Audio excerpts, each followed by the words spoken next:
xamal que ni Nit Doff am na liberté provisoire donc Mor yaakaar naa ni yàgg ay avocat am yàgg nañ ko demandé. pour ñu may ko mais amaana may ñu ko woon mais li ma jot ci ay xibaar léegi yu wér te wóor mooy wane que ni Nit Doff am na liberté li nga xamante ne moom mooy provisoire bañ jàngat nga am ci loolu avant ñi dikkaat ci nga xamante ne moom mooy Abdou Nguer.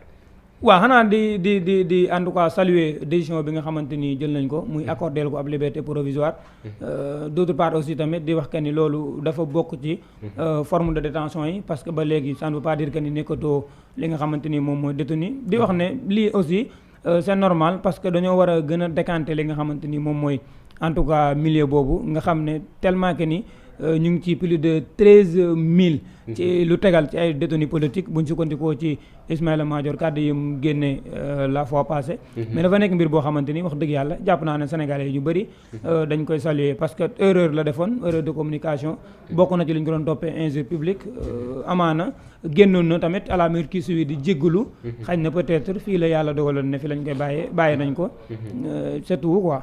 D'accord yaakaar naa loolu am na solo aussi mais tamit Abdou Nguer ba tey ñoo ko déggandoo xibaar bi liberté provisoire Nit Doff.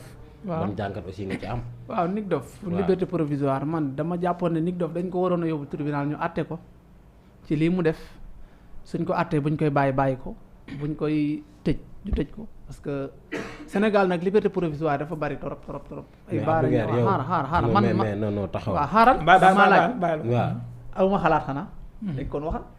non vas-y. non dama ne maanaam. bu xaaral man xam nga dafa am lu may wax. xam nga tey boo génnee cim réew nga saaga ndey waa réew ma yëpp. kan moo saaga waa réew mi moom la moom Nit Doff taxawut saaga ñëpp ba ci man mi bëggoon naa ko porter plainte. lan la wax daf maa saaga sénégalais la.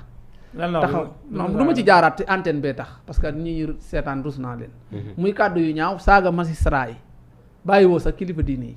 d'accord waaw taxawal ba ma eggale rek diglu man maay wax man la assumer. waaw d'accord naa mais samay wax dama koy assumer. mais d'accord mais ñëpp muy wax ni sax. waaw léegi man ba tey du ma da dama nga ko yéene kaso. d'accord déet. waaw. gis nga waa kër Ousmane Sonko yéenewu ma leen kaso de. waaye nañ leen téye ba ci kanam xam nga lu tax. waaw réew maa ngi neex. mais ndax lan.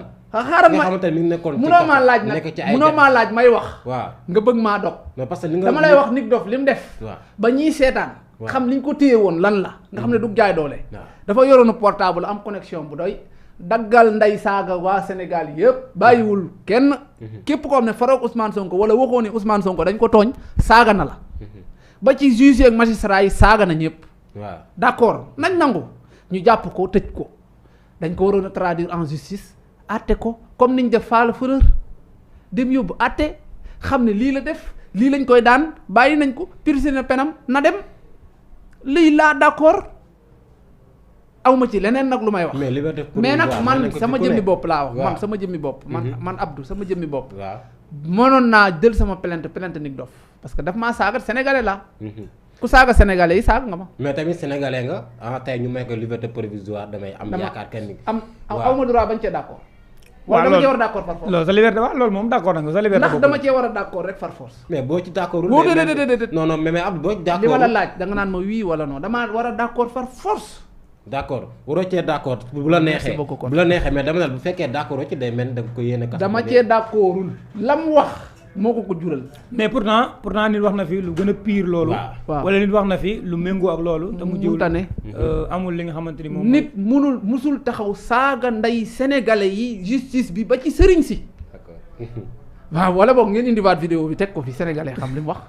d'accord léegi wax leen kii bi. réalisateur bi na teg vidéo bi fii. ñu fàttaliku bokk. comme li may wax yéen a ngi fàttaliku maanaam da ngeen di taylu. non léegi nañu ko tegal fii mais bu loo xamante ne nii yoon moo ko dig leen yoon ci yoon lañ jaar ba loolu am. yow boo taxawee ne yoon warul def lii. déedéet waxuma yoon warul def loolu. man maa ci àndul bëgg a wax. man damaa ci àndoon pour ñu dem àtte ji ko.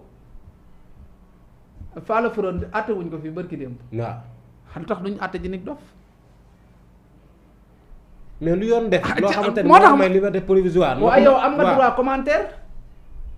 léegi sañ naa commandé ci loolu. di mooy waruñu ko woon may. dañ ko waroon a àtte ji loolu ci laa d'accord. Cheikh Bara Ndiaye mii dañ ko waroon traduire en justice àtte ko génnee guñ ko gis nga démb ma nga ne commencé takk rajo yi di wax loo xam dara amu ci. wax yooyu moo leen arrangé wul. ah non parce que da dul dëgg rek. non mais aussi d'accord démocratie lañ nekk. Merci. mais tamit waa ji nga xamante ni dafa lubaloon ay faux billets est-ce que waruñu ko àtte moom tamit. kan ci waa ji fi lubaloon faux billets yi kan ci la. Bougazelli. waaw Seydina Fall. waaw dañ ko war a àtte. dañ ko war a àtte noonu tamit dañu war a àtte Ngaaka Blindé ak ñeneen ak ñeneen. ban liberté ñi dugal provisoire nga faux d'accord ci liberté provisoire yi fi am. nga ne amul man fii amul benn liberté provisoire boo xam ne ku dul ku feebar. Bouga nag dafa feebaroon ñu génne ko. loolu la wax. médecin bi moo ko wax. kan ci feebar wér na wala wéragul. loolu wóoruma ba tey. Ngaaka Blindé dafa